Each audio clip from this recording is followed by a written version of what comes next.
Hello दोस्तों, मैं राहुल कुमार आप लोगों को एनसीईआरटी मास्टर जी में स्वागत करता हूं। आज हम क्लास 10 का जो रियल नंबर हम लोगों ने शुरू किया था उसका आज पार्ट 2 है। और आज हम क्या पढ़ने वाले हैं वो समझने से पहले हम लोग कल जो पढ़े थे, यानी कि पिछला वीडियो जो पार्ट 1 में जो हम लोग पढ़े हैं उसका एक रिवीजन हो जाता है।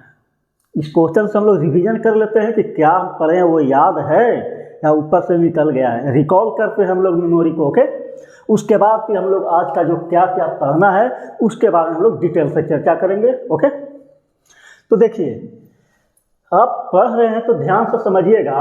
x इक्वल टू क्या है 2 पे power 5 into 7, y equal to क्या है तो 2 पे पावर स्क्वायर इंटू 3 के स्क्वायर इंटू 5 और z इक्वल टू 3 पे पावर n इंटू 5 के स्क्वायर है। ओके, एंड एलसीएम क्या दे रहा है एक्स वाई जेड का, यहाँ पर आपको एलसीएम दिया हुआ है।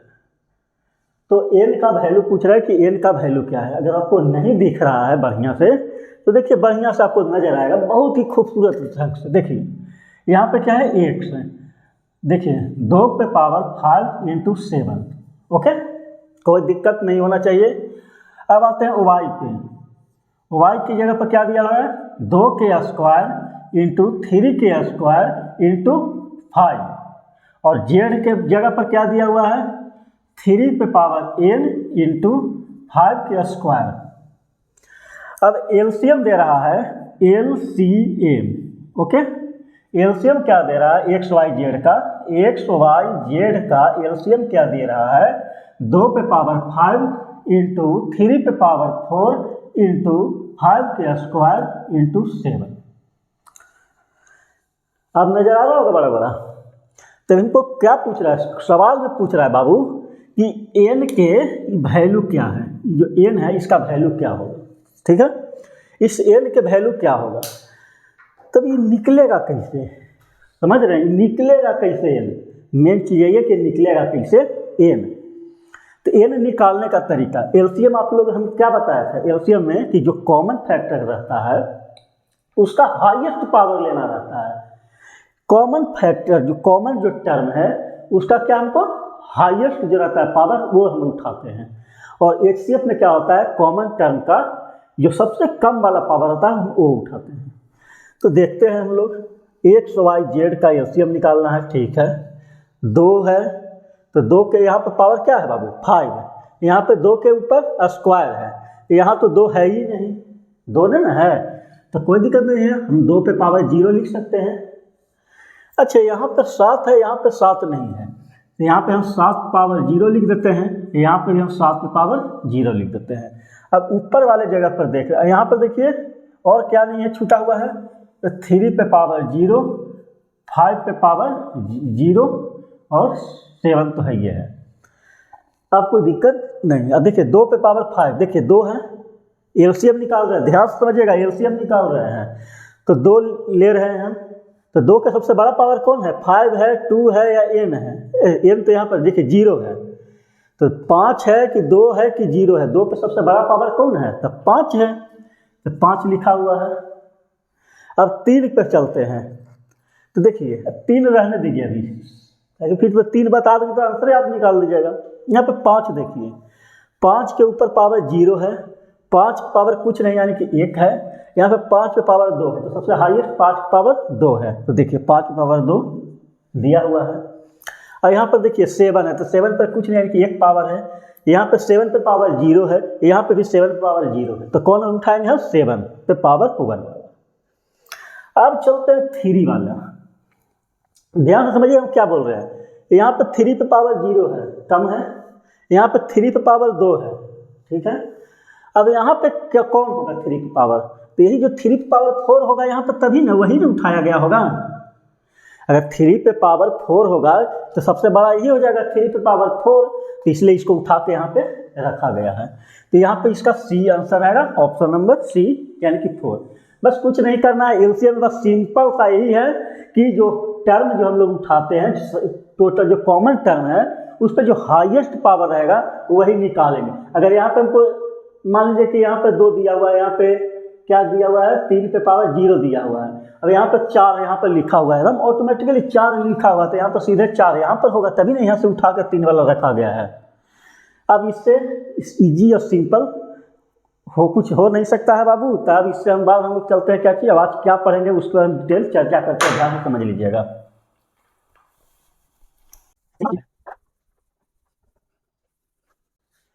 चलिए, सिंपल सा चीज़ था। अब हम लोग क्या पढ़ेंगे आज, वो टॉपिक आज देख लीजिए। आज का टॉपिक क्या है,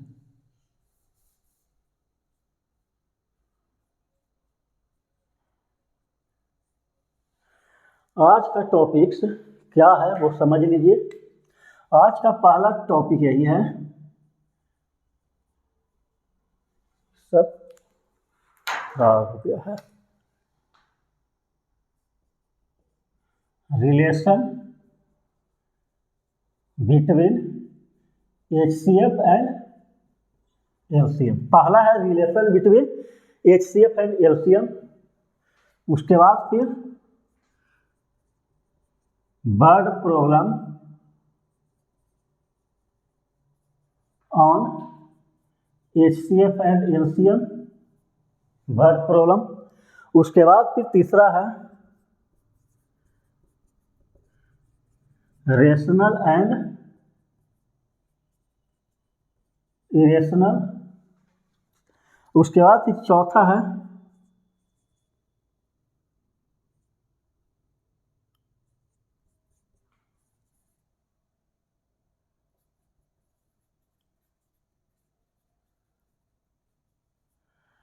प्रूफ ऑफ इरेशनलिटी। यही हम लोग पढ़ेंगे, 4 पॉइंट है। अब इसमें रेशनल इरेशनल है जिसको थोड़ा सा डिटेल में नहीं जाएंगे। क्यों नहीं जाएंगे डिटेल में? क्योंकि हमने क्लास 9 में इतना डिटेल में पढ़ लिया है रेशनल इरेशनल को कि अभी बताएंगे मतलब कि समय के बर्बादी।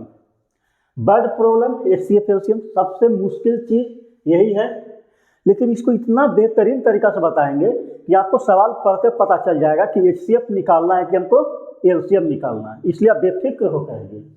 और रिलेशन बिटवीन HCF LCM ये भी समझने का कॉन्सेप्ट है छोटा सा, वो आप समझ लीजिए, ठीक है। तो शुरू करते हैं relation between HCF and LCM से। ध्यान समझिए क्या है relation between HCF and LCM। For any two integers A and B, for any 2 integers. याद रखिएगा ये जो रिलेशन जो है ये ओनली 2 ही इंटीजर के बीच के रिलेशन बताएगा। याद रखिएगा only 2, valid for only 2 integers. क्या है भाई, ध्यान समझिएगा। HCF of AB into LCM of AB, ठीक है, इक्वल टू क्या होता है A इंटू B। समझ रहे हैं कि नहीं समझे? कुछ नहीं समझे तो आपको समझाते हैं, घबराइएगा मत। मान लेते हैं कि हमारे पास एक 9 है, एक हमारे पास 21 है, 2 नंबर है, यानी कि A और B। 9 एंड 21 हमारे पास 2 नंबर है, ध्यान समझिएगा। तो इसका अगर LCM निकालते हैं तो क्या होगा, और इसका HCF निकालते हैं तो क्या होगा। अगर LCM आप निकालते हैं तो कैसे निकालिएगा, 9 का क्या करना पड़ता है हमको, फैक्टर, यानी कि 3 से। अब 21 का क्या करिएगा, 3 से 7 हो गया, 7 से 1 हो गया, यानी कि 9 को बराबर क्या लिख सकते हैं, 3 का स्क्वायर। और 21 को क्या लिख सकते हैं आप, 3 इंटू 7। देखिए यहाँ पे कुछ नहीं है तो 1 है, यहाँ पर कुछ नहीं तो 1 है, यहाँ पर 7 नहीं है तो 7 की पावर 0 लिख सकते हैं। अब हम आपको कहते हैं कि HCF, पहले हम आपको HCF में क्या करते हैं, 3 है और 7 है। अब पावर में HCF में क्या होता है, छोटा पावर लेने के लिए, तो 2 बड़ा है कि 1 बड़ा है, 1, कोई दिक्कत नहीं। अब चलते हैं हम 7 में। 7 में 0 बड़ा है कि 1 बड़ा है, 0 ले लिए, यानी कि ये क्या हो गया, 3 पे पावर 3 यानी कि 3, और 7 पे पावर 0 यानी कि 1, यानी कि 3 हो गया आपका HCF।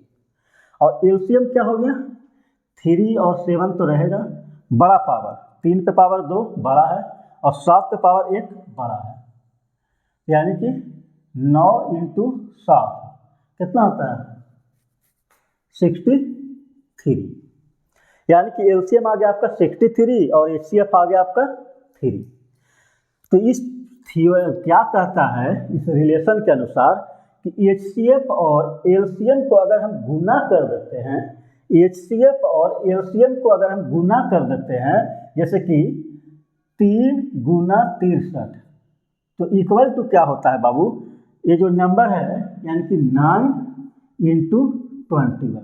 देखिए 3 3 9 और 36 18 यानी कि 189। यहाँ पर देखिए 9 और 9 दूनी 18 यानी कि 189 बराबर हुआ ना। हम इतना देर से यही कहना चाह रहे हैं कि दो नंबर का एचसीएफ और एलसीएम अगर मल्टीप्लाई कीजिएगा तो वो बराबर होता है वो दो नंबर के मल्टीप्लिकेशन से। यानी कि दो नंबर के अगर हम एलसीएम और एचसीएफ निकाल लिए हैं तो अगर एक नंबर हमको दिया हुआ है तो हम दूसरा नंबर निकाल सकते हैं, और अगर एचसीएफ दिया हुआ है और दो नंबर दिया हुआ है तो हम एलसीएम फैक्टराइजेशन यानी कि प्राइम फैक्टराइजेशन से भी निकाल सकते हैं, लेकिन इस फॉर्मूला के मेथड से भी हम लोग निकाल सकते हैं। तो थोड़ा सा इससे एक एग्जाम्पल ले लेते हैं, उसके बाद फिर हम लोग सवाल पे चलेंगे। चलिए देखिए क्वेश्चन क्या है बाबू साहब, समझिए क्वेश्चन क्या कह रहा है कि इफ एलसीएम 32 और ए का दो नंबर है, एक 32 और एक ए है, उसका एलसीएम दे रहा है 64 है एंड एचसीएफ दे रहा है उसका 4, तो ए का जगह पर यानी कि दूसरा नंबर है वो क्या होगा। तो फॉर्मूला आप रिकॉल कीजिए यानी कि याद कीजिए क्या बोले थे हम बोले थे कि एचसीएफ इंटू एलसीएम बराबर क्या होता है ए इंटू बी, यानी कि ए और बी का जो एचसीएफ है, ए और बी का जो एलसीएम है, यहाँ पर लिख लेना है तो लिख भी लीजिए और यहाँ पर लिखना है तो लिख भी लीजिए। HCF of A and B into LCM of A and B equal to A गुना बी। तो एचसीएफ कितना दिया हुआ है बाबू 4, एलसीएम कितना दिया हुआ है 64, और एक नंबर कितना दिया हुआ है 32 और दूसरा नंबर कितना दिया हुआ है 1। तो ए बराबर क्या होगा 32 इधर आएगा तो बटा में आ जाएगा, यानी कि 4 गुना 64 बटा 32। इसको बस काटना है, इसको काटिएगा तो क्या हो जाएगा 32 दूनी 64 है और 4 दूनी 8, यानी कि ए इक्वल टू क्या हो गया 8। समझ रहे हैं, कोई दिक्कत तो नहीं होना चाहिए। बस यही एक आध और 2-3 सवाल रहता है, सिंपल सा सवाल है, इसको उतना हमको करने की ज़रूरत है नहीं रहा। चलिए देखिए एक छोटा सा कॉन्सेप्ट है, उस कॉन्सेप्ट को बताने के लिए हम आपको एक सवाल यहाँ पे लिख रहे हैं। जैसे कि क्वेश्चन में आपका रहेगा क्या चीज, if the LCM of two numbers is 2400 then their HCF must not be. Option आपको दिया हुआ है, ध्यान से समझिएगा, 300, 400, 500, 600। यहाँ पे सवाल क्या कर रहा है ध्यान से समझिए, बहुत इंपॉर्टेंट, इस पर थोड़ा सा टॉपिक है वो देख लीजिएगा। If the LCM of two number, अगर दो नंबर का एलसीएम अगर 2400 है तो इस जो यहाँ पर 4 गो ऑप्शन दिया हुआ है इसमें उसका एचसीएफ कौन नहीं हो सकता है, वो है नहीं, मतलब कि नहीं हो सकता, कभी नहीं हो सकता है उसका एलसीएम, लेकिन उसका एचसीएफ को कभी नहीं हो सकता है वो नंबर। तो देखिए ये टॉपिक है, कॉन्सेप्ट है, ध्यान से समझिएगा। वो क्या है यहाँ पर नोट करके आप लिखिए। एनर्जी कम तो नहीं लग रहा होगा मेरा, एनर्जी से भरपूर है। नोट ए है HCF is always a factor of LCM। कोई समझ में आया? भेजा में घुसा बाबू? नहीं घुसा तो घुसाते हैं 1 मिनट। आपके पास 3 है और 9 है, ये बहुत छोटा नंबर है बाबू, थोड़ा सा बड़ा लेते हैं हम लोग मिलके। चलिए हम लोग पहले लिए थे 9 और 21, इसका HCF कितना आया था याद है ना, 63 आया था, एलसीएम 63 आया था, 63। तो देखिए HCF को अगर एलसीएम में डिवाइड कीजिएगा तो कटता है कि नहीं कटता है, यानी कि 63 जो हमारे पास आया था बाबू, ये देखिए किस किस से कटता है। फैक्टर का मतलब क्या होता है कि कटता है कौन कौन से। ये देखिए 3 से कटता है, और बताइए 9 से कटेगा, और किससे कटेगा, और उसके बाद फिर मतलब ये बहुत सारे से कटेगा, मान के चलिए 21 से कटेगा। तो हमको ये कहना है, हमको कहने का मतलब ये कौची है समझिएगा, और 7 से भी कटेगा करेगा 7 से। हमको कहने का मतलब ये है कि जो HCF है ना, देखिए इसका HCF क्या था 3, तो HCF इसका हमेशा एलसीएम का क्या रहता है बाबू, फैक्टर रहता है, यानी कि HCF एलसीएम को पूरा काट देगा, समझ रहे हैं। HCF एलसीएम को पूरा डिवाइड कर देगा, बस कॉन्सेप्ट का यही मतलब है। तब यहाँ पर देखते हैं, अगर एलसीएम दिया हुआ है 2400, तो अगर 300 अगर हम HCF लेते हैं तो देखिए 300 से कटता है कि नहीं कटता है, कट जाता है, तो ये तो है। 400 इसको देखिए कटता है कि नहीं कटता है, कट जाता है। 600 देखिए कटता है कि नहीं कटता, 600 से कट जाता है। लेकिन 500 से देखिए 2400 को अगर हम 500 से डिवाइड करते हैं तो 2 गुना से 2 गुना उड़ गया, अब 24/5 कटेगा, नहीं कटेगा। यानी कि ये वाला 500 है, इसका कभी भी HCF नहीं होगा, समझ रहे हैं। 500 इसका कभी भी HCF नहीं होगा। ओके, तो बस यही छोटा सा एक कॉन्सेप्ट है, बता दिए हैं। अब हम यहाँ से क्या चलते हैं, वर्ड प्रॉब्लम ऑन एक और क्वेश्चन ऐसा समझा देते हैं। हाँ देख लीजिए, एक और है कंपोजिट नंबर का है, लेकिन एक चीज़ है छूट गया है, तो वो छूटा नहीं है, वो क्वेश्चन है, तो लास्ट में कभी हुआ तो हम करवा देंगे। लेकिन अभी जो हम टॉपिक जो पढ़ने जा रहे हैं वर्ड प्रॉब्लम, जो कि इम्पोर्टेंट है, आप भी यही सोच रहे होंगे कि जो इम्पोर्टेंट है वो सबसे पहले कराएं। ओके, तो वर्ड प्रॉब्लम कराते हैं। वर्ड प्रॉब्लम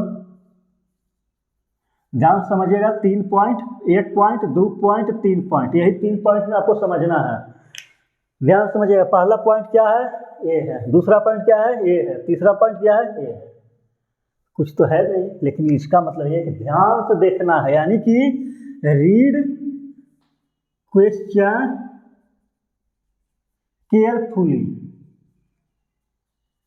केयरफुली नहीं, वेरी केयरफुली, ठीक है। बहुत ध्यान से पढ़ना है क्वेश्चन को, मजाक नहीं है, सीरियसली बता रहे हैं, बहुत ध्यान से पढ़ना है। उसके बाद जो दूसरा पॉइंट है वो इससे इम्पोर्टेंट है, क्या चीज, कि हमको चेक करना है, हमको क्या करना है, चेक करना है, हमको चेक करना है, क्या चेक करना है, कि आंसर गिवन डेटा से बड़ा आएगा या छोटा। अगर बड़ा आ रहा है गिवन डेटा से, अगर मान लीजिए कि 2 और 3 और 4 है, इससे अगर मेरा आंसर बड़ा आ रहा है, यानी कि वो क्या हमको निकालने कर रहा है, एलसीएम, और आंसर अगर हमको छोटा आ रहा है, यानी कि वो HCF। अब आपको माइंड पर ज़्यादा जोर मत दीजिएगा, हम क्या बोल रहे हैं उससे नहीं, बस 3 को पॉइंट आप ध्यान में रखिएगा। जब क्वेश्चन में लिखेंगे ना तब समझ में आपको पूरी तरह से आएगा। और तीसरा पॉइंट है, मतलब कि कहा जाता है कि छोटा है पॉइंट, लेकिन बहुत इंपॉर्टेंट, ये भी अपने आप में खास है। मतलब कि आंसर, अगर मान लीजिए कि आंसर आपसे अगर पेन का है तो इसका आंसर हमेशा पेन में आएगा। अगर क्या चीज कहते हैं उसको, अगर आपको पॉकेट है तो आंसर हमेशा पॉकेट में आएगा। रूम है तो रूम में आएगा। स्टूडेंट है तो स्टूडेंट में आंसर आएगा। अब जब इतना जो 3 को पॉइंट, क्या चीज़, पहला पॉइंट रीड क्वेश्चन केयरफुली, नहीं वेयर, बहुत ज़्यादा ध्यान से पढ़ना है, चेक करना है कि जो गिवन डेटा से आंसर बड़ा आएगा कि छोटा आएगा। बड़ा आएगा मतलब कि एलसीएम निकालना है, छोटा आएगा मतलब कि HCF निकालना है। और तीसरा, अगर पेन में अगर सवाल दे रहा है तो आंसर भी पेन में आएगा, स्टूडेंट में तो स्टूडेंट में, पॉकेट तो पॉकेट, रूम तो रूम, फलाना तो फलाना, जो चीज़ भी रहे। अब यहाँ पर पहले दूसरा पॉइंट है वो हम समझते हैं, ध्यान समझिएगा। दूसरा पॉइंट, अगर आपसे कोई कहता है कि एक घंटी है, घंटी वो 2 मिनट में बजता है, 1 घंटे 3 मिनट में बजता है, 1 घंटे 4 मिनट में बजता है। बजता है जो नहीं, घंटी लगाते हैं अलार्म, एक जो अलार्म है जो 2 मिनट में बजता है, एक अलार्म 3 मिनट में बजता है। याद रखिए, हम बोल रहे हैं, मेरा जो शब्द है वो सुनिएगा। 2 मिनट, 3 मिनट, 4 मिनट।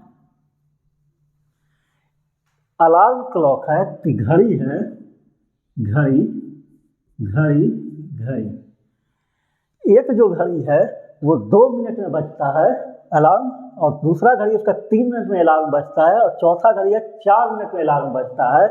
तो एक साथ कितने मिनट बाद बजेगी? अब हमको एक बात बताइए, पहला रीड क्वेश्चन केयरफुली। हाँ भाई, हमने पढ़ लिया 2 मिनट 3 मिनट 4 मिनट में घंटियां बजती है। अब पूछ रहा है हमसे कि एक साथ लगातार कितना मिनट बाद बजेगी, एक साथ लगातार कितना मिनट बाद बजेगी। तो ठीक है। अब दूसरा पॉइंट, चेक आंसर।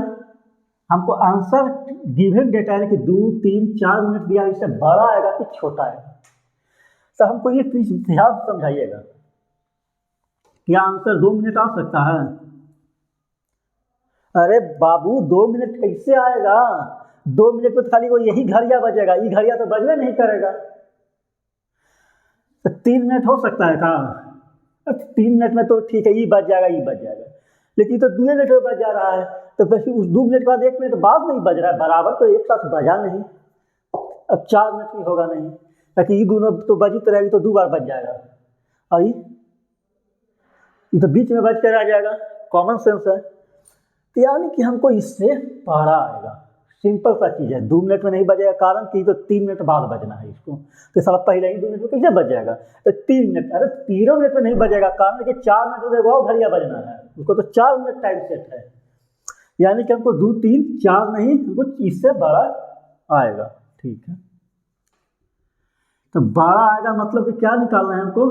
एलसीएम। और छोटा रहता तो एचसीएफ, वो ही बता देंगे। हमको एलसीएम निकालना है, 2 और 3 और 4 का एलसीएम।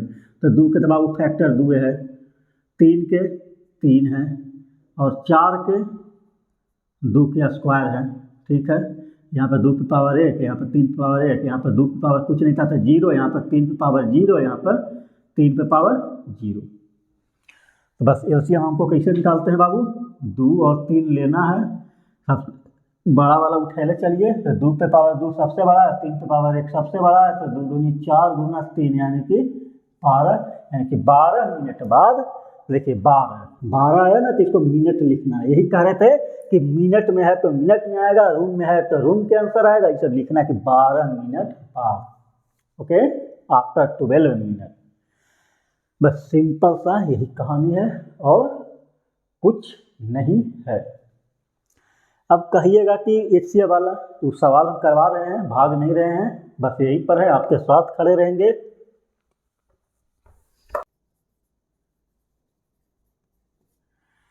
चलिए देखिए, सवाल यहाँ पे है, 2016 में आया था, एचसीएफ का सवाल है। सॉरी, देखिए, the length breadth and height of a room 8 metre 50 centimetre, 6 metre 25 centimetre and 4 metre 75 centimetre respectively दिया हुआ है।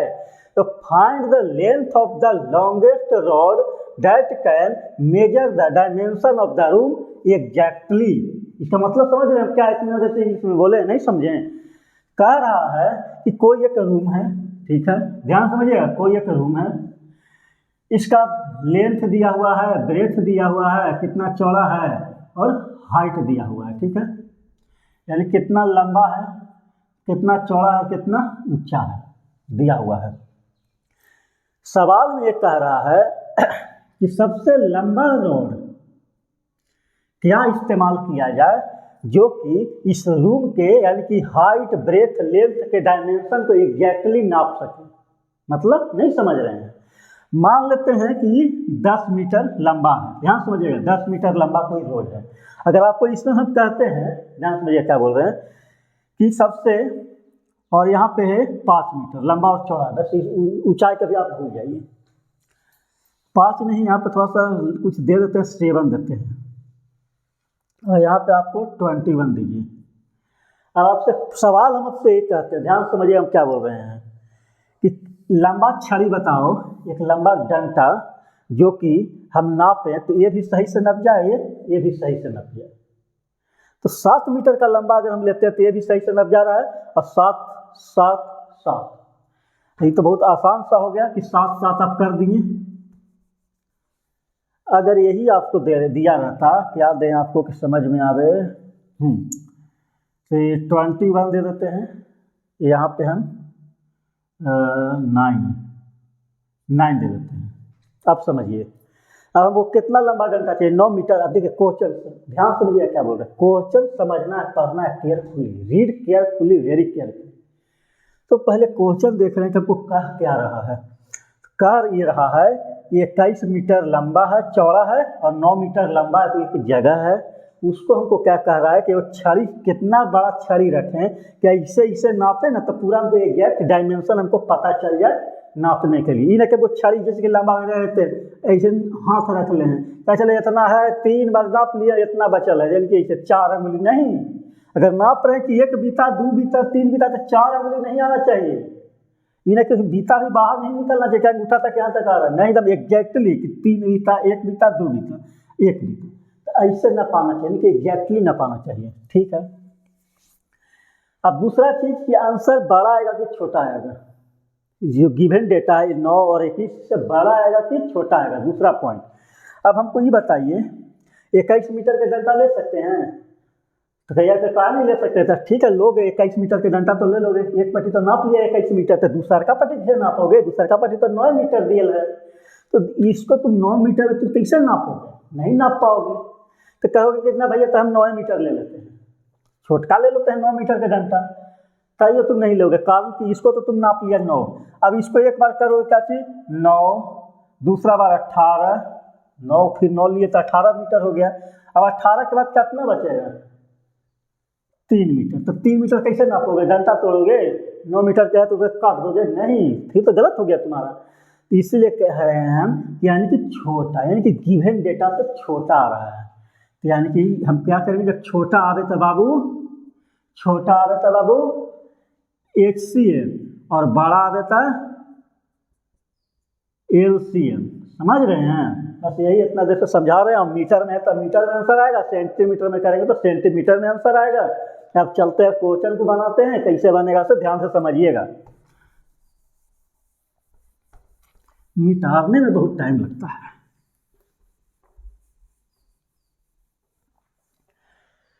चलिए ध्यान से समझिएगा, यहाँ पर है लेंथ, यहाँ पर ब्रेथ, और उसके बाद बाबू दे रहा है हाइट। लेंथ कितना दे रहा है 8 मीटर 50 सेंटीमीटर, ब्रेथ कितना दे रहा है 6 मीटर 25 सेंटीमीटर, और हाइट कितना दे रहा है 4 मीटर 75 सेंटीमीटर। इसको हम सेंटीमीटर में कन्वर्ट कर लेते हैं, तो 8 मीटर 50 सेंटीमीटर का मतलब क्या हो गया 850 सेंटीमीटर। 1 मीटर में 100 सेंटीमीटर, तो 8 मीटर में 800 मीटर, 800 सेंटीमीटर, 850, 850, तो बच्चा वाला चीज़ आप लोग समझ लेते होंगे। ये हो गया 625 सेंटीमीटर, और ये बाबू हो गया 475 सेंटीमीटर। अब हमको ये नहीं बताना पड़ेगा कि HCF निकालना है कि LCM निकालना है। अरे इसमें 625 आप लंबा ले नहीं सकते, क्या कि यहाँ पर 475 है, और 850 नहीं ले सकते हैं, क्या कि हमको 625 भी नापना है, 475 भी नापना है ना, यानी कि कम आएगा। सिंपल सा चीज़ है, कम आएगा। कम आएगा मतलब कि बाबू HCF निकालना है हमको। अब HCF तो हम नहीं निकाल के बता देंगे, HCF तो आप खुद निकाल लीजिएगा, कि निकाल दें, टाइम वेस्ट हो रहा है, लेकिन निकाल देते। कितने लोग सोच रहे हो कि सर निकाल दें, बैठल ना होता है कि पूरी मिल रहा है तो बैठल खाते जाए। तो 4 हो गया, अब यहाँ पर 2 दूनी 4, 2 पचे 10 है, हो गया।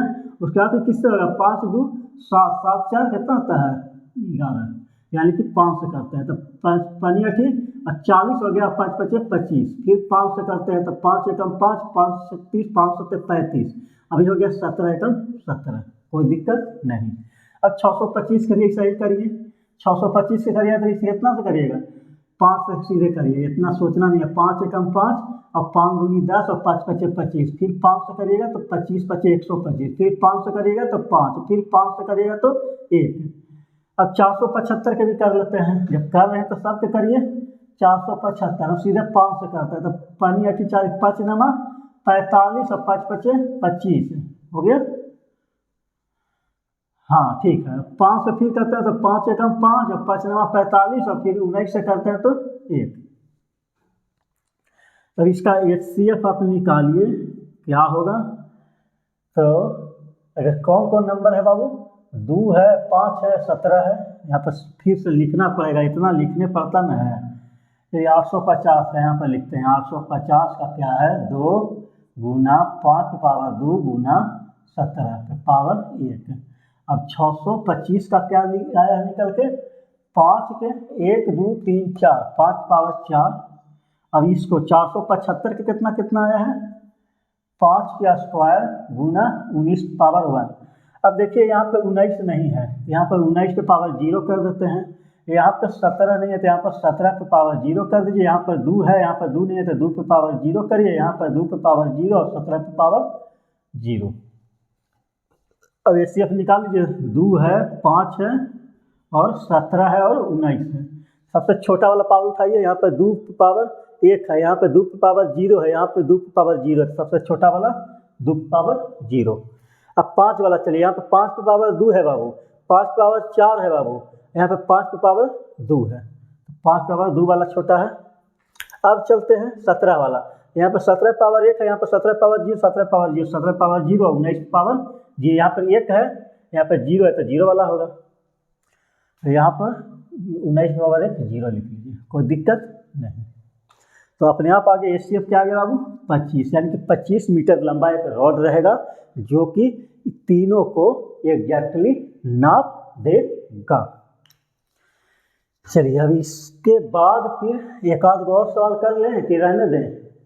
चलिए छोड़ देते हैं, आपको जो रहेगा दिक्कत, बस कॉन्सेप्ट हमको समझाना था, हम आपने समझा दिए। एक HCF के एक LCF के समझा दिए हैं। अब हम चलते हैं जो जल्दी जल्दी करके रेशनल इरेशनल, उसके बाद फिर लोग प्रूव ऑफ इरेशनलिटी कर लेते हैं। चलिए देखिए ध्यान से, ये हो गया रियल नंबर।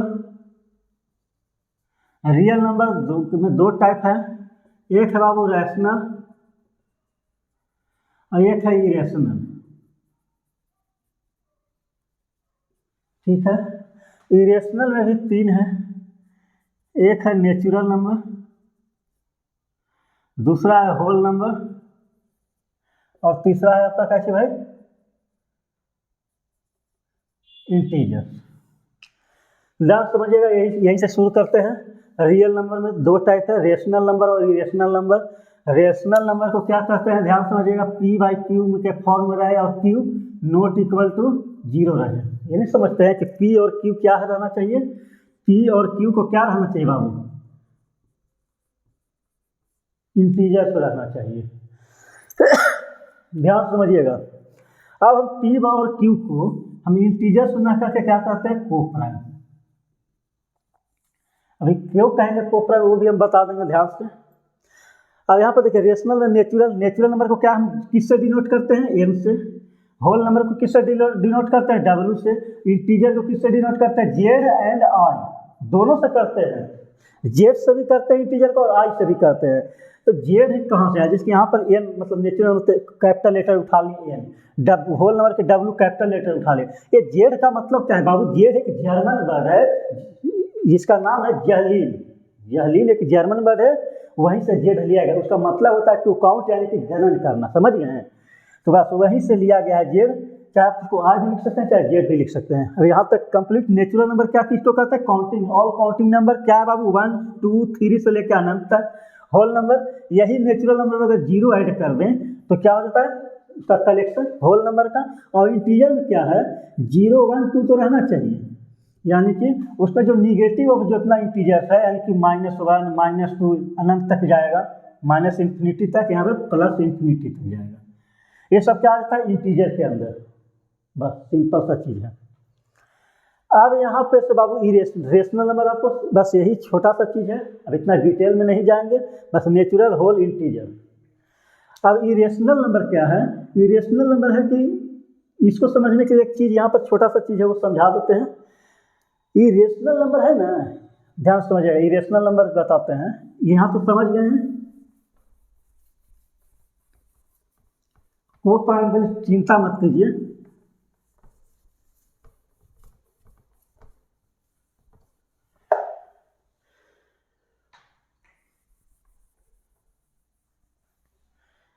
यहाँ पर देखिए रियल नंबर जो है, यहाँ पर डेसिमल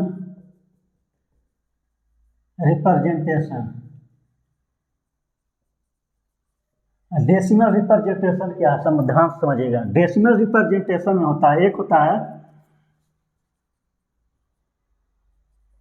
टर्मिनेटिंग डेसिमल जो टूट जाता है, एक है नॉन टर्मिनेटिंग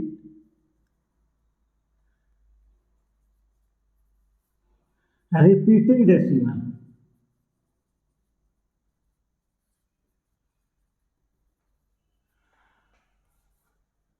और एक है नॉन टर्मिनेटिंग, समझिए, non terminating non repeating.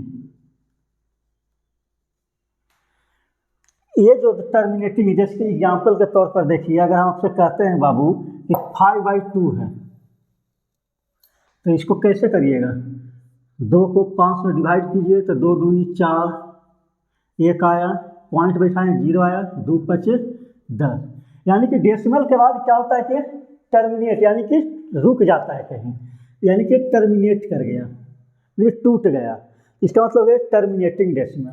Non terminating, जैसे कि आप 10 लीजिए, इसको 3 से डिवाइड कीजिए तो 3 तिये 9, फिर 1 आया तो दशमलव दिए तो 0 आया, फिर 3 तिये 9, फिर 1 आया, अपन जब दशमलव लगाए ले तो 0 तो आते जाएगा, फिर 3 तिये 9, फिर आएगा 1, फिर 0 बैठा है, 3 तिये 9, मतलब कि 3 3 3 3 कब तक चलता है, जब तक आपके पास फालतू टाइम बचल है ना, तब तक आप 3 3 3 3 करते रहिए, ये कभी खत्म नहीं होगा। तो इसको मतलब टर्मिनेट नहीं हो रहा है लेकिन रिपीट हो रहा है, नॉन टर्मिनेटिंग रिपीटिंग डेसिमल, मतलब कि डेसिमल इसका जो वैल्यू है डेसिमल के बाद वो रिपीट कर रहा है। इसको हम लोग लिखते 3.3 का बार, मतलब कि 3.3 का बार का मतलब क्या है, बार का मतलब क्या है कि जिसके ऊपर एक बार लगा हुआ है वो संख्या बार बार बार बार आ रहा है, इसलिए इसको हम बार लगाते हैं। तो ये हो गया मतलब नॉन टर्मिनेटिंग रिपीटिंग डेसिमल। अब यहाँ पे है कि non terminating non repeating decimal क्या है। अब देखिए यहाँ पे जो ये दो चीज़ आपको बताए हैं, कलम कहाँ है, लाल, ये जो नॉन टर्मिनेटिंग नॉन जो है रिपीटिंग वाला, ये आ जाता है बाबू रेशनल नंबर में,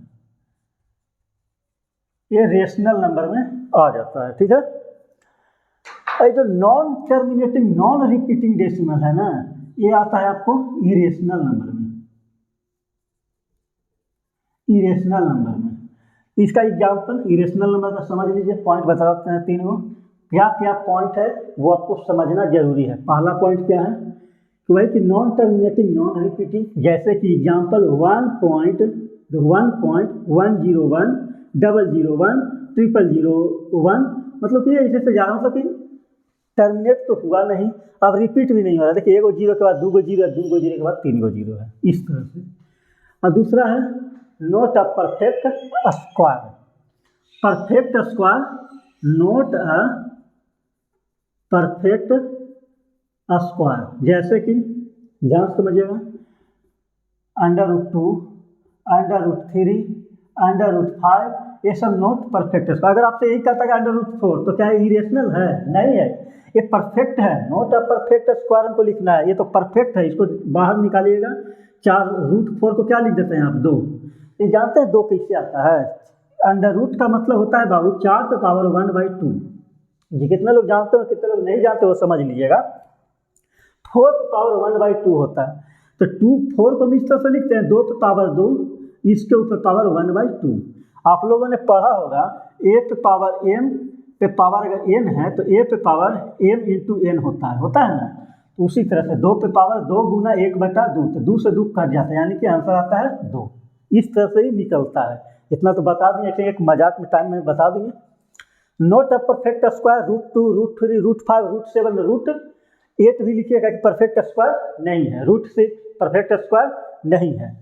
अब तीसरा है नोट अ परफेक्ट क्यूब, जैसे कि cube root 3, cube root 2, cube root 9।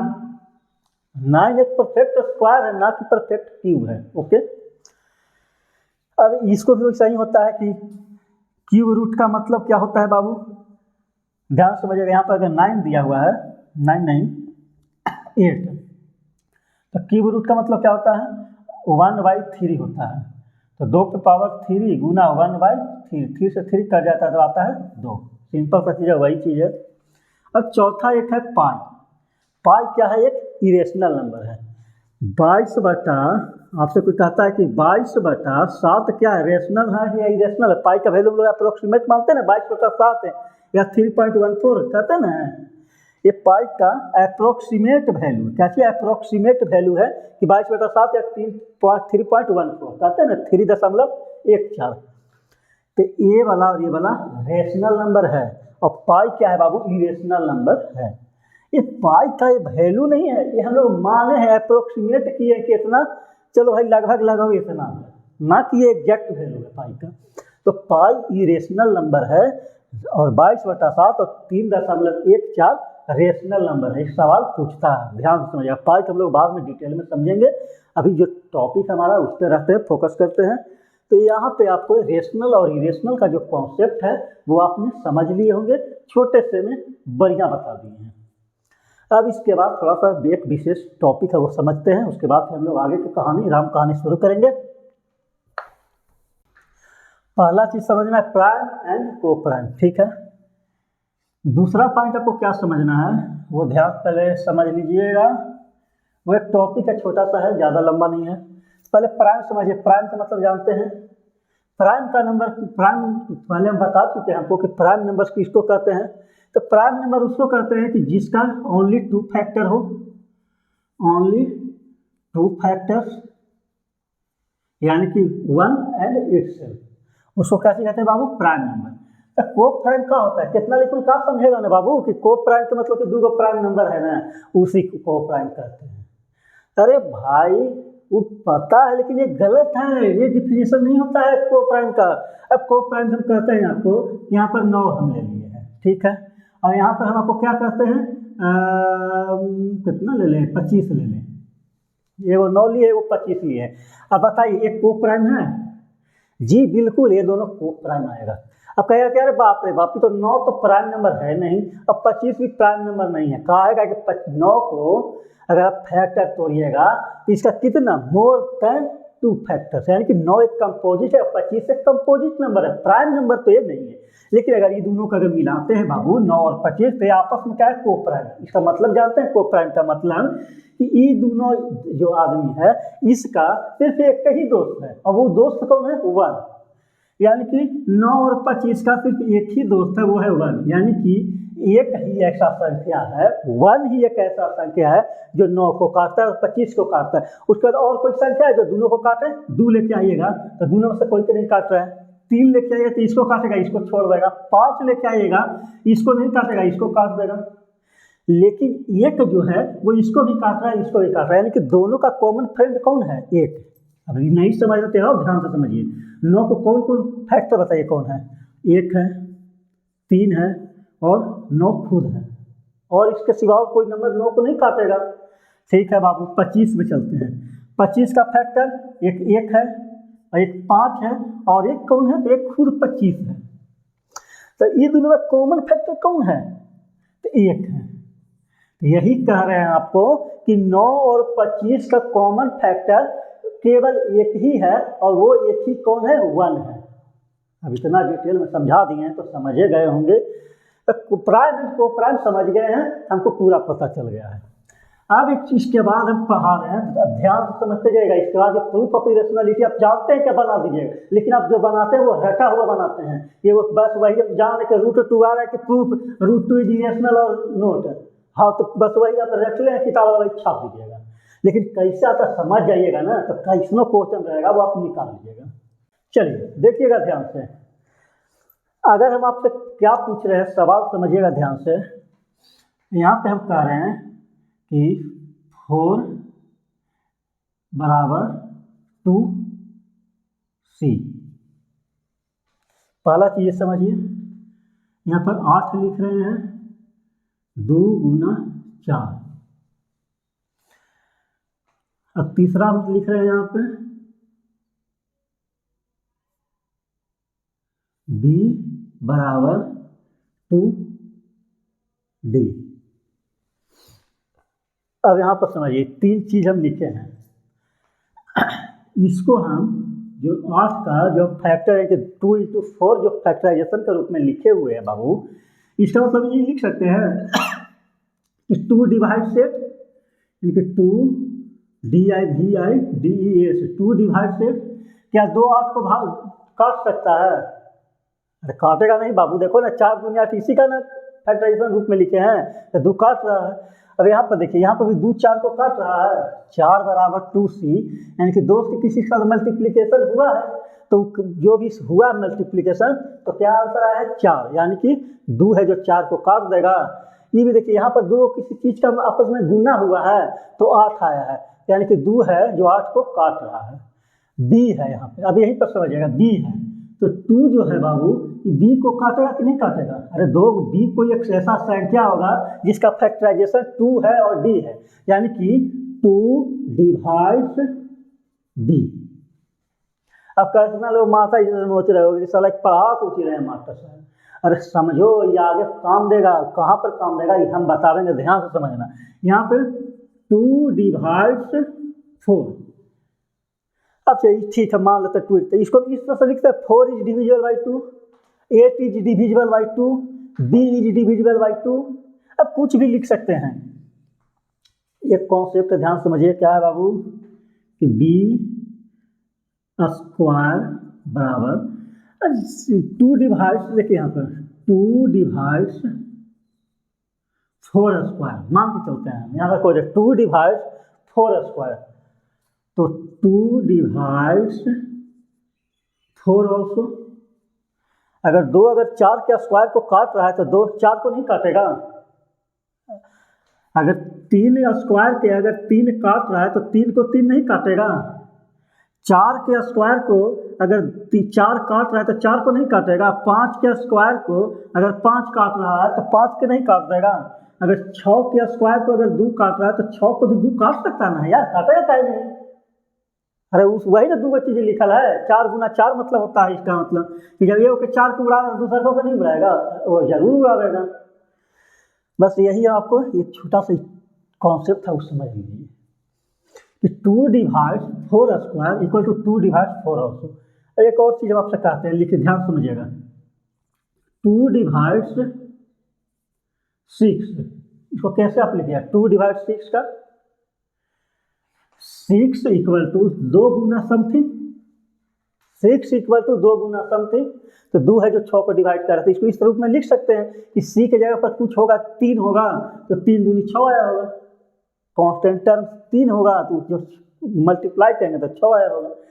बस इतना कहानी कर दें, नहीं समझ में आ रहा है कोई दिक्कत नहीं, 10% आया होगा, 2% आया होगा, अरे ये तो कम से कम आया होगा ना कि 2 डिवाइड 4 स्क्वायर तो 2 डिवाइड 4 ऑल्सो, ये तो आ गया होगा। बस इतना दिमाग मत लगाओ, जब क्वेश्चन अभी करेंगे समझ में आ जाएगा।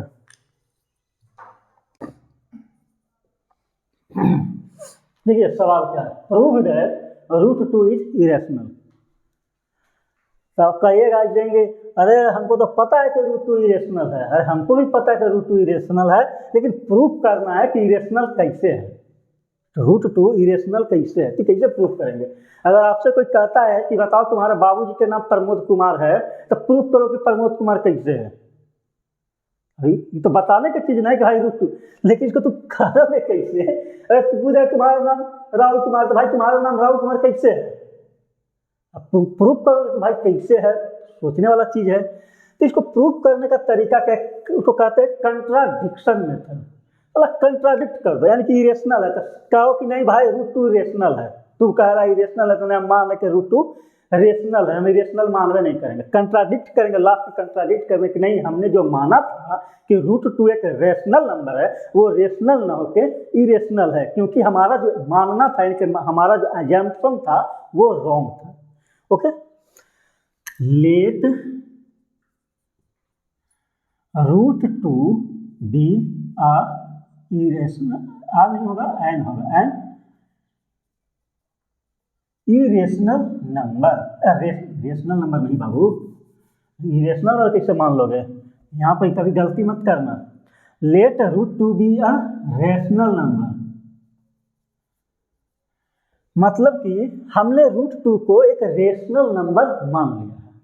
तो रेशनल नंबर मान तो लिए हैं, तो रेशनल नंबर का मतलब क्या होता है बाबू कि पी बाई क्यू के फॉर्म में लिखना, वेयर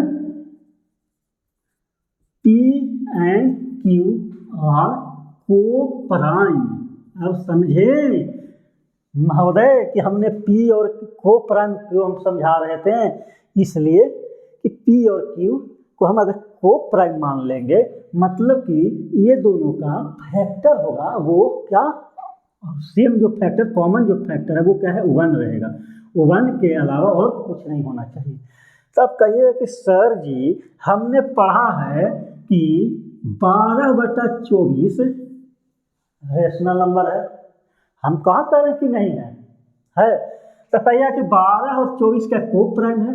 नहीं है, को प्राइम नहीं है, लेकिन इसको को प्राइम के रूप में लिखा जा सकता है। कैसे? 12 और 24 को अगर काटते थे 1/2, ये को प्राइम है, 1 और 2 को प्राइम नंबर है? तो ये क्या है, 1/2 का क्या है, इक्विवेलेंट फॉर्म है। अब पढ़े होंगे क्लास 9 में कि इक्विवेलेंट रेशियो किसको कहते हैं, तो 1 और 2 ऊपर और नीचे सेम नंबर से मल्टीप्लाई, यानी कि 1/2 के ऊपर और नीचे अगर 24 ऊपर 12 से नीचे 12 से गुना कर देंगे तो 12/24, यानी कि 1/2 का एक इक्विवेलेंट रेशियो है। तो उसका सिंपलेस्ट फॉर्म 1/2 है, जो कि आप अपने आप में क्या है, को प्राइम नंबर है। आप समझ गए, कोई दिक्कत नहीं होगा। तब रूट 2 को अगर हम p/2 के फॉर्म में लिख दिए हैं तो स्क्वायर कर दो बोथ साइड स्क्वायर करेंगे तो यहाँ पर क्या हो गया बाबू, 2, यहाँ पर p²/q² हो गया। तो ये जो q² इसको इधर लेके आते हैं तो क्या हो गया, p² बराबर 2q², यानी कि p² इक्वल टू 2q²। अब हमको एक बात यहाँ पर हमको बताए थे, ध्यान समझिएगा क्या बताए थे, 2 divides p² then 2 divides p also, ये हो गया इक्वेशन 1। अब बताए थे ना कि बाबू बताया था तुमको कि b बराबर 2c है, लिखा था यानी कि 2 डिवाइड्स b, तो यहाँ पर लिखे हैं कि 2 डिवाइड्स p², यानी कि 2 डिवाइड्स p², तो 2 डिवाइड्स p ऑल्सो। अरे स्क्वायर को जब काट देता है तो p को नहीं काटेगा? काटेगा, जरूर काटेगा, यानी कि 2 डिवाइड्स p ऑल्सो।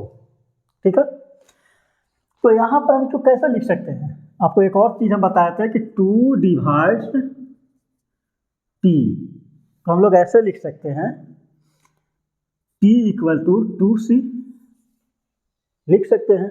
तो उसी तरह से यहाँ पर लिख सकते हैं 2 डिवाइड्स p ऑल्सो, देन यहाँ पर लिख सकते हैं p बराबर 2c। अब यहाँ पे p इक्वल टू 2c लिख सकते हैं, कोई दिक्कत नहीं। ध्यान समझिएगा, p तो p के जगह पर 2c रख सकते हैं, जरूर रख सकते हैं। तो 2c का स्क्वायर बराबर 2q², p के जगह पे हम 2c रखें तो p के जब स्क्वायर किए तो 2c² equal to 2q², square हटावेंगे तो 4c² बराबर 2q²। कोई दिक्कत नहीं, 2 से 2 कट गया तो 2c² बराबर q², यानी कि इसको इस तरह से लिख सकते हैं q² बराबर 2c²। तो 2 डिवाइड्स q², 2 डिवाइड्स q², तो 2 डिवाइड्स q ऑल्सो, ये हो गया इक्वेशन 2। इक्वेशन 1 और इक्वेशन 2 में देख रहे हैं बाबू कि 2 डिवाइड्स p, 2 है जो p को काट रहा है और 2 है जो q को भी काट रहा है। अरे बाप, ये तो फिर कंट्राडिक्शन हो गया। हमने तो माना था कि p और q को प्राइम है, जिसका एक ही से दोनों में एक ही 1 से ही दोनों का जो कॉमन फैक्टर है वो 1 है।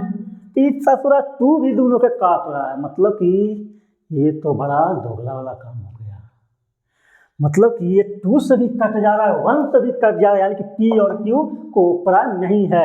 यानी कि यहाँ पर लिखना है क्या चीज़, फ्रॉम इक्वेशन, कहाँ पर लिखें, यहाँ पर नज़र आएगा, देखिएगा, from equation 1 and 2 our assumption is wrong because the P or Q had 1 and 2 means more than 1 common factor, so root 2 is irrational number। बस अब कितना लोग माथा मत पकड़ लेना, बस सिंपल सा चीज़ किया है, रूट 2 को P बाई क्यू के फॉर्म में लिखे हैं और स्क्वायर किए हैं दोनों साइड, तो P स्क्वायर बराबर 2Q स्क्वायर, तो 2 डिवाइड्स, हमको पता है 2 डिवाइड्स P स्क्वायर, तो 2 डिवाइड्स P ऑल्सो। यहाँ पर बताते हैं आपको, 4 स्क्वायर को अगर 2 डिवाइड कर रहा है तो 2 है जो 4 को भी काटेगा, यानी कि 2 डिवाइड्स P स्क्वायर, तो 2 डिवाइड्स P ऑल्सो। तो P है, जब एक और आपको सवाल हम कहते हैं कि 2 डिवाइड्स, देखिए यहाँ पे 2 डिवाइड्स P, तो P को इक्वल टू 2C हम लिख सकते हैं, 2C की जगह 2D लिखो ना, 2E लिखो, 2F लिखो, कुछ लिखो, उससे थोड़े मतलब है। यहाँ पर 2C की जगह फिर 2D आ जाएगा, 2E आ जाएगा, उससे कोई मतलब हमको नहीं है। तो P इक्वल टू 2C, अब P के जगह पर 2C रखेंगे, फिर स्क्वायर करेंगे, मतलब कि स्क्वायर नहीं करेंगे, P के जगह पर 2C रखेंगे तो खुद स्क्वायर है, तो स्क्वायर हटावेंगे तो 4C स्क्वायर आ गया, ये 2 से 2 काट दिया, यानी कि Q स्क्वायर बराबर 2C स्क्वायर, फिर यहाँ पर 2 डिवाइड्स Q स्क्वायर, तो 2 डिवाइड्स Q स्क्वायर। मतलब हमको ये बताना है, बस इतना दूर हम लोग ये प्रूफ करने में लगा है कि P और Q को अगर हम को प्राइम मान रहे हैं तो इसका सिर्फ और सिर्फ फैक्टर 1 होना चाहिए था, लेकिन यहाँ पर हम लोग बता दिए कि 2 एक ऐसा संख्या है जो P को भी काट रहा है और Q को भी काट रहा है, सो P एंड Q को प्राइम नहीं है, इसलिए हमारा जो एग्जाम्पशन था, हमारा मानना था कि रूट 2 एक रेशनल नंबर है, वो गलत है, so root 2 is irrational number. Okay, एक और थोड़ा सा छोटा सा नन्हा सा पॉइंट है, वो समझते हैं। एक और है जो प्रूफ वाला कर लेते हैं फिर। और इसी को आपको रूट 5 के निकाला रहा है, तो नहीं निकाल लीजिएगा रूट 5 के, बस root 5 equal to P and Q, where P and Q are coprime, यहाँ पर 5 आ जाएगा P स्क्वायर Q स्क्वायर, यहाँ पे P स्क्वायर, यहाँ पर 5 आ जाएगा Q square, 5 divide P square, 5 divide P also, फिर यहाँ पर ऐसे ऐसे करते जाएंगे हम लोग, तो फिर आएगा, तो फिर हम लोग देखेंगे यहाँ पर क्या किया जाएगा, 5 डिवाइड Q स्क्वायर, तो 5 डिवाइड Q ऑल्सो, फिर हम लोग ऊपर आवेंगे, कहेंगे कि देखो बाबू 1 के अलावा 5 भी है जो P और Q को काट रहा है, इसलिए हमारा जंक्शन रॉन्ग हो गया, फलना फलना फलना। ओके, अब थोड़ा सा एक छोटा सा पॉइंट है नन्हा मुन्हा वाला, देख लेते हैं। अब इंपॉर्टेंट पॉइंट, छोटा सा पॉइंट है, समझ लीजिए, पॉइंट जो कि है इंपॉर्टेंट, मस्त लग रहा है लिखा हुआ, देखिए इंपॉर्टेंट पॉइंट है। अब इंपॉर्टेंट पॉइंट क्या है वो समझिएगा, क्या कर रहे हैं, अगर कोई इरेशनल नंबर है,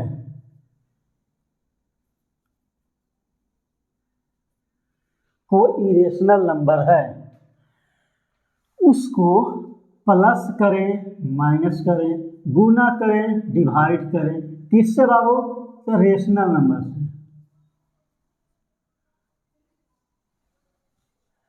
यानी कि इरेशनल नंबर को कोई और रेशनल नंबर के साथ प्लस माइनस गुना भागा करते हैं, तो ऑलवेज क्या आता है, ऑलवेज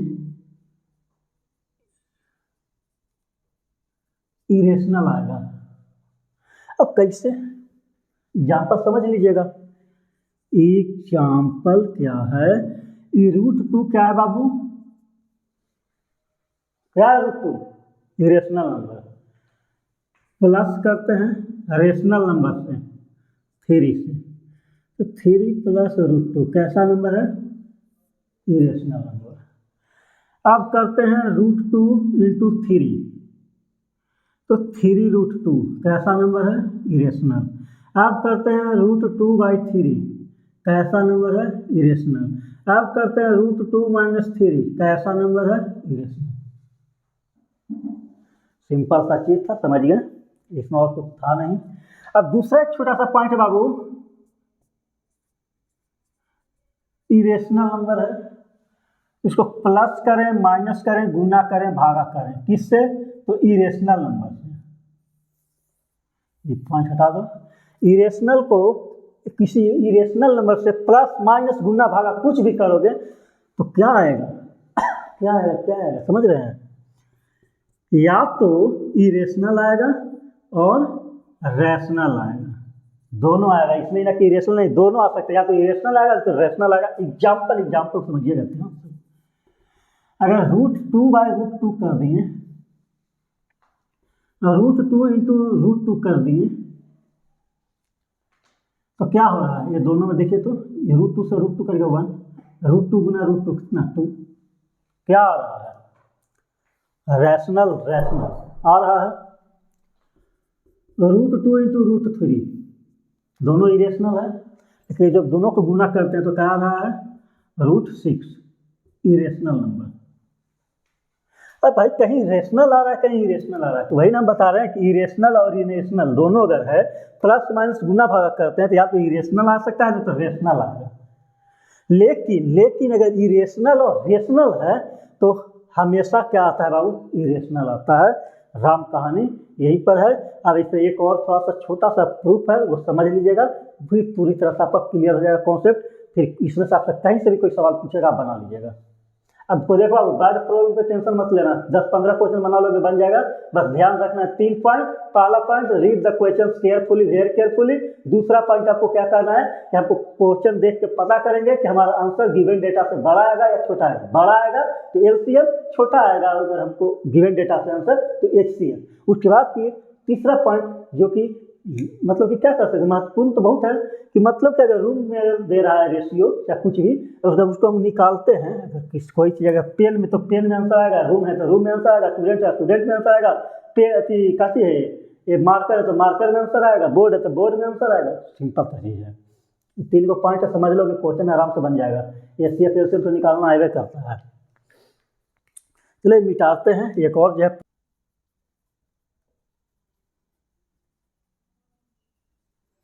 चलिए एक क्वेश्चन देखिए ध्यान से।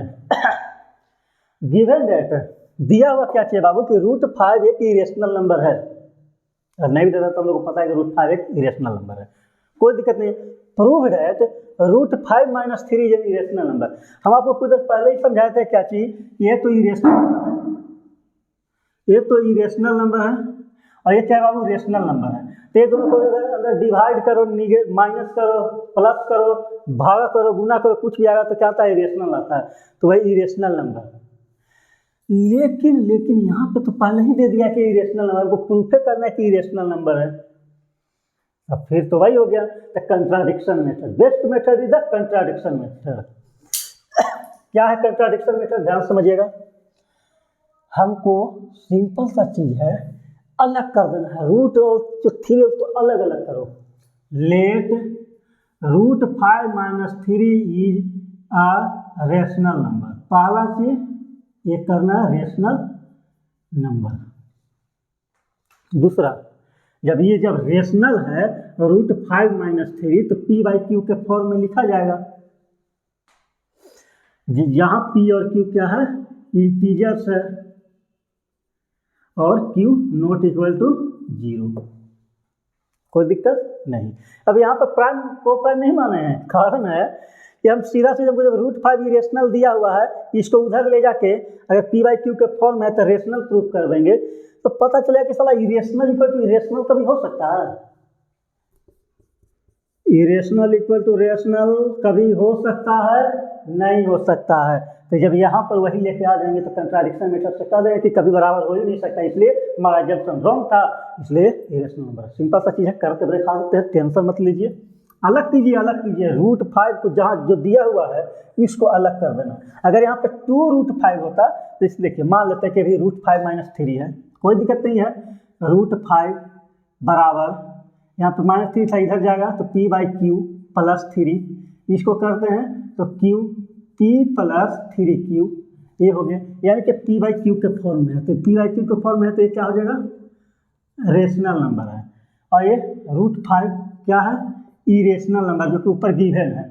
तब हमेशा हमारा ऑप्शन क्या हो जाएगा, रॉन्ग हो गया। क्यों? क्योंकि इरेशनल इक्वल टू रेशनल नहीं होता है, मतलब कि irrational is not equal to rational, so our assumption is wrong, इसलिए therefore √5 - 3 is an irrational number. अब यहाँ पर ये समझा रहे हैं कि मान लेते हैं यहाँ पर 2√5 होता तो -3 होता, तब कैसे करते? तो देखो कोई दिक्कत नहीं था, इसको P/Q के फॉर्म में लिखना करते आप, -3 को इधर लेके जाते हैं तो क्या होता है P/Q + 3, तो फिर क्या होती, तो वही सीधे सीधे P + 3Q/Q। तो यहाँ पर देखिए 2√5 था ना, 2√5, तो ये √2 को भी इधर लेके जाइए आप, इधर गुना और इधर जाए तो भागा हो गया, यानी कि P + 3Q/2Q। अब बताइए यहाँ पर आ गया √5, तो ये क्या हो गया, इरेशनल नंबर, ये है रेशनल नंबर P/Q इंटीजर। इतना बोले कि इंटीजर बटा इंटीजर हमेशा क्या होता है बाबू, रेशनल नंबर होता है। इंटीजर जो है यहाँ पर Q ≠ = 0 रहना चाहिए। इंटीजर बटा इंटीजर रेशनल नंबर, इंटीजर बटा इंटीजर रेशनल नंबर, तो यानी कि इंटीजर बटा इंटीजर P + Q, अरे इंटीजर को अगर इंटीजर में जोड़ देते हैं बटा इंटीजर गुना इंटीजर एक रहेगा, तो क्या ये रेशनल नंबर नहीं है? 2 + 2 बटा 2 गुना 2 क्या रेशनल नंबर नहीं है? तो सिंपल सा चीज़ है बाबू, ये हो गया रेशनल नंबर, ये हो गया इरेशनल नंबर, जो कभी नहीं हो सकता। Rational is not equal to rational, irrational is not equal to rational, because √5 is irrational number, given है, given that √5 is an irrational number and P + 3Q/2Q is rational number, so irrational is not equal to rational, our assumption is wrong, therefore √5 - 3 is a irrational number. Okay, चलिए यहाँ पर point आपका complete हो गया। Thank you very much, आपका real number complete कर दिए हैं। एक और छोटा सा चीज़ है, अरे ये कोई चीज़ में चीज़ नहीं है कि 3 गुना 4 गुना 6 + 7 एक कंपोजिट नंबर है, यहाँ पर 14 लिख लो, कंपोजिट नंबर बताइए। तो कंपोजिट नंबर नहीं होगा तो कैसे लिखना रहता है कंपोजिट नंबर के फॉर्म में? इस 3 गुना 4 गुना 14 + 7 है, इसको 7 कॉमन ले लेते हैं, 7 इसमें भी 7 इसमें कॉमन ले लिए, तो 3 गुना 4 गुना 2 + 1, यानी कि 7। यहाँ पर देखिए क्या क्या हो गया, 4 × 3 = 12 दूनी 24 + 1 यानी कि 25, यानी कि 7 गुना 25 कंपोजिट नंबर है कि नहीं है? है। क्यों? क्योंकि इसका भाई इसका एक फैक्टर क्या है, 7 होगा, इसका एक फैक्टर 25 होगा, एक का एक फैक्टर 7 गुना 25 है, इसका एक फैक्टर 1 है।